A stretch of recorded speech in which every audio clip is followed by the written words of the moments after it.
Queridos, a paz do Senhor, sejam bem-vindos a mais um resumo de aula.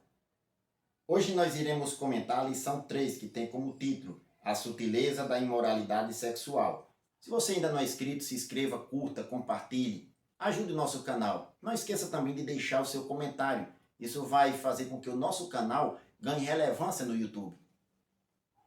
O texto áureo diz: fugir da prostituição. Todo pecado que o homem comete é fora do corpo, mas o que se prostitui peca contra o seu próprio corpo.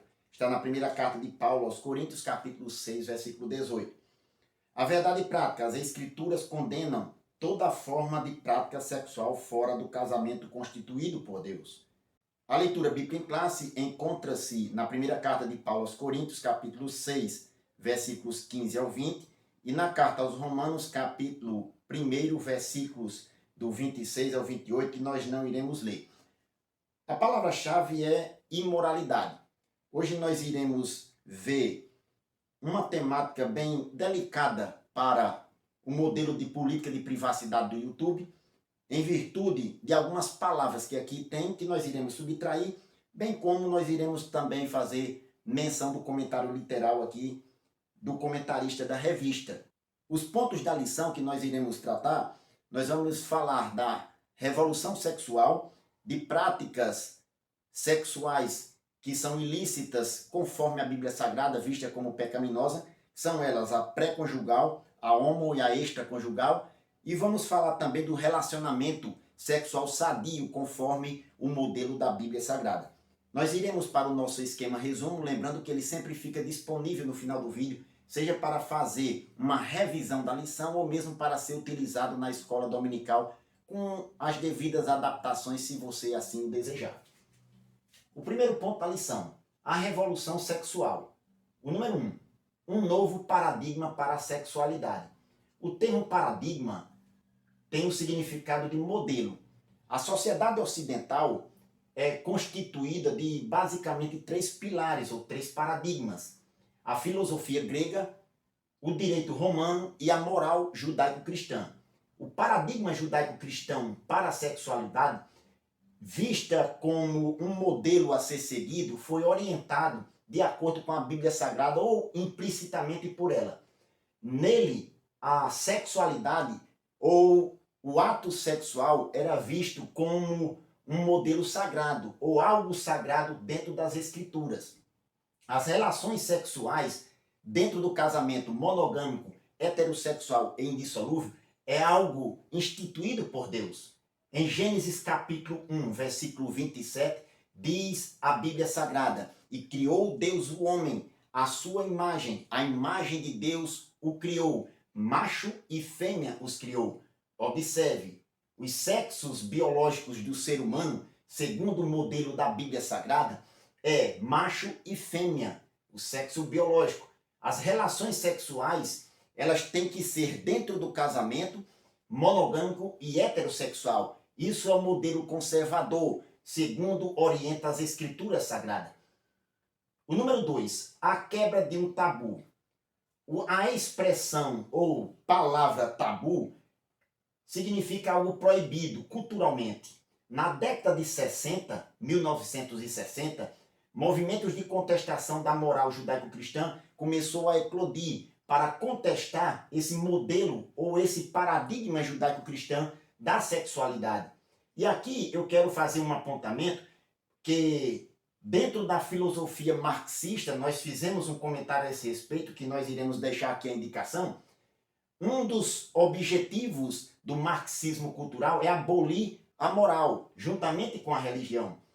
Esse modelo que se levantou a partir da década de 1960 teve como fundamento também o marxismo cultural que estava aflorando mais ou menos na metade do século XX, do século passado para cá, teve uma eclosão bastante significativa. Nele, a contracultura, que nada mais é do que nestes movimentos de contestação, eles contestavam a religião, o modelo judaico-cristão da moral, as instituições constituídas, trazendo principalmente uma contestação para o modelo sexual ou a sexualidade cristã. a sexualidade cristã passou a ser vista como um tabu a ser quebrado. Nesse contexto, na década de 1980, a indústria pornográfica eclodiu e o modelo judaico-cristão, principalmente aquele sexo dentro do casamento, começou a ser visto como algo a ser quebrado e passou a ser o sexo fora do casamento mais aceito, principalmente devido à indústria pornográfica e à divulgação pelos meios de comunicação, em especial a televisão. Nesse contexto aqui ainda, nós vemos que entre a década de 1960 e 1980, estava no contexto histórico duas grandes potências em polarização para controle midiático, bem como influência no Ocidente. De um lado, o capitalismo americano nos Estados Unidos e do outro, o socialismo russo da antiga União Soviética. Nele, e foi investido bastante na América Latina para ganhar influência dos países latino-americanos. Isso em contestação do modelo ocidental da moral judaico-cristã. Aqui está mais ou menos definido ou resumido como o modelo judaico-cristão, o paradigma ocidental da sexualidade visto de acordo com a Bíblia começou a ser contestado e ganhou espaço em virtude da indústria pornográfica e da divulgação televisiva. O segundo ponto, as principais distorções da sexualidade sadia. O número 1, a prática da fornicação. O termo fornicação quer dizer o sexo antes do casamento entre pessoas solteiras.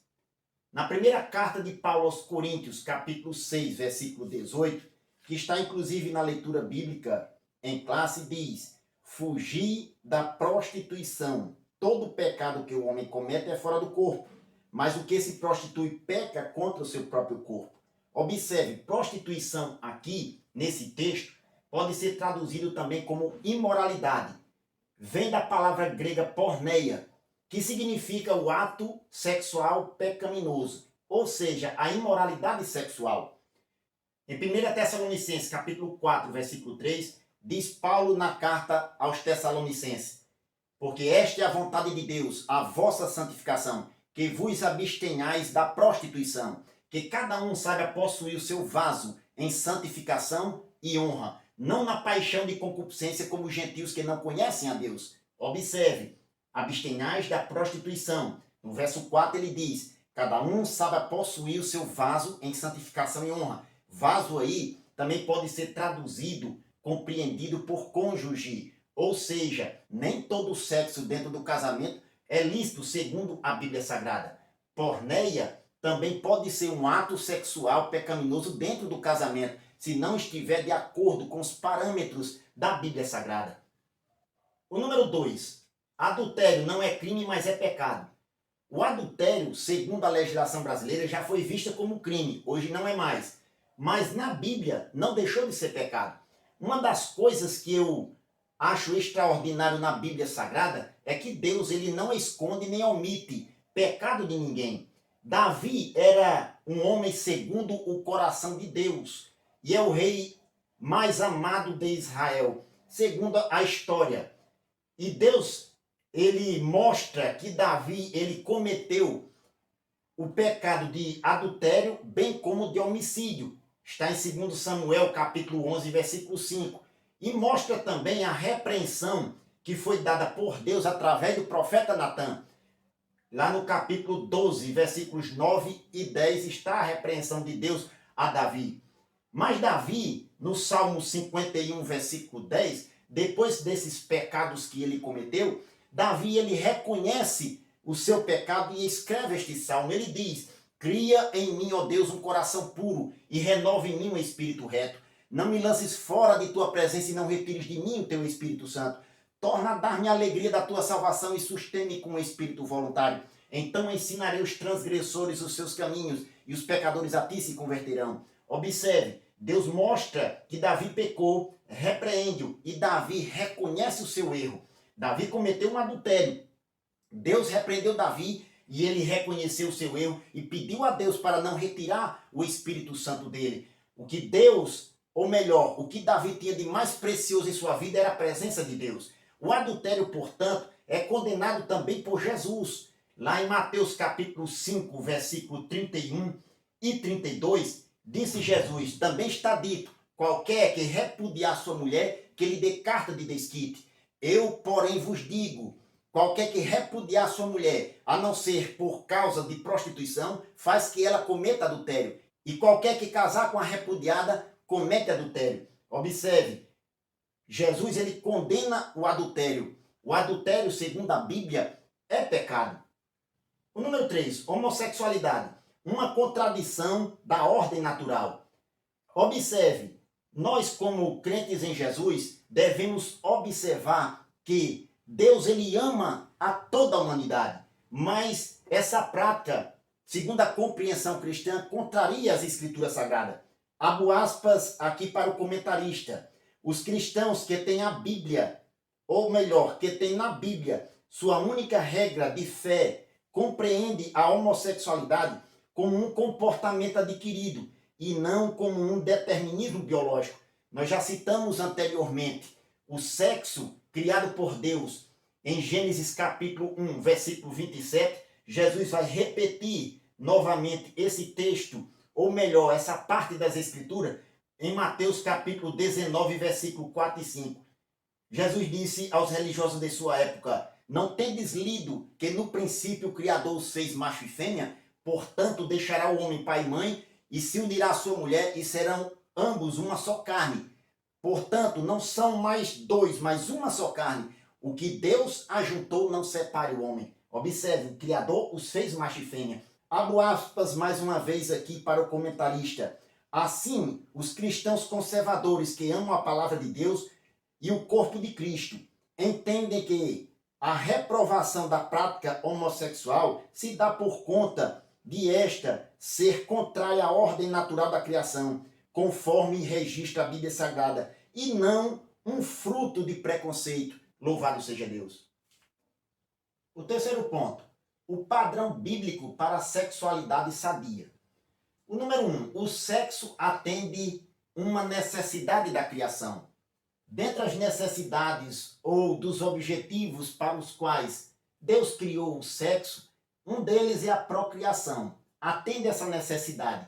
É uma ordem de Deus, frutificai e multiplicai-vos e enchei a terra.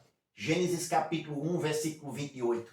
Nós observamos aqui que existe uma ordem divina para a perpetuação da espécie humana. O casal, dentro do casamento, o sexo do casal dentro do casamento, atende essa necessidade, uma ordem divina. Aqui eu quero fazer uma observação para os casais que ainda não têm filhos por algum problema de saúde.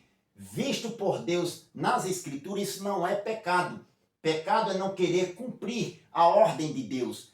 Se alguém tem algum problema de saúde de ordem biológica, que por algum motivo não pode ter filho, Deus entende, Deus conhece todas as coisas. E Ele também é poderoso para sarar, para curar, para dar esse prazer ao casal. Perpetuação da espécie. O número 2, o sexo como complementação e satisfação.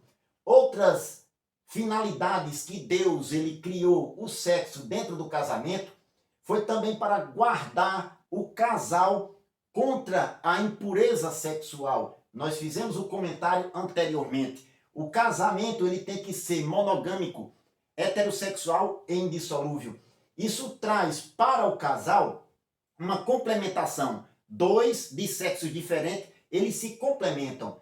E a satisfação. O casal satisfeito e realizado dentro do casamento, ele cumpre uma finalidade também biblicamente dada por Deus. Em Provérbios capítulo 5, versículo 18 e 19, diz a palavra do Senhor: seja bendito o teu manancial e alegra-te com a mulher da tua mocidade. Como serva amorosa e gazela graciosa, sacia-te em seus seios em todo o tempo, e pelo seu amor ser atraído perpetuamente. Observe, é um prazer o sexo dentro do casamento. Deus ele criou o sexo para a satisfação mútua do casal. Um casal satisfeito e realizado dentro do casamento constituído por Deus, monogâmico, heterossexual e indissolúvel, mais uma vez. O número 3, o pastoreio cristão e a prática homossexual. Observe, todos os seres humanos são imagem e semelhança de Deus. Em Gênesis capítulo 1, versículo 26, Deus, ele fez o homem, o ser humano, à sua imagem e semelhança. Toda a humanidade é alvo do amor de Deus. Deus ama a todos. Mas na igreja, a igreja ensina o abandono da prática do pecado por aqueles que abraçam a fé. Quero abrir aspas aqui mais uma vez para o comentarista, que ele é muito pertinente e pontual nessa questão, na prática do pastoreio cristão. Ele diz, abro aspas, a igreja ensina e ordena o abandono e a abstinência da prática por parte daqueles que se convertem à fé cristã. Outra coisa que ele pontua, de qualquer forma, ou melhor, qualquer forma de expressão sexual fora do casamento ou praticado por pessoas do mesmo sexo é mostrada nas escrituras como pecaminosa. Por outro lado, acredita que o evangelho, a igreja acredita que o evangelho é poderoso para transformar todo o que crê em Jesus como Salvador. E isso inclui também essas práticas. Nós vemos aqui que Deus, ele criou o homem à sua imagem e semelhança. E no casamento, o sexo foi algo criado por Deus, instituído como para atender à necessidade da procriação e para a satisfação do casal e sua realização. Bendito seja o nome do Senhor. Queridos, hoje nós vimos 3 dos principais desvios do modelo da sexualidade cristã. Alguns têm enveredado por esse caminho, se desviando do ensino bíblico, do modelo que Deus instituiu para a sua igreja, para o seu povo. Que nós possamos seguir o modelo da Bíblia, porque dessa forma nós iremos nos preservar de consequências morais e espirituais. Que Deus o abençoe em nome de Jesus.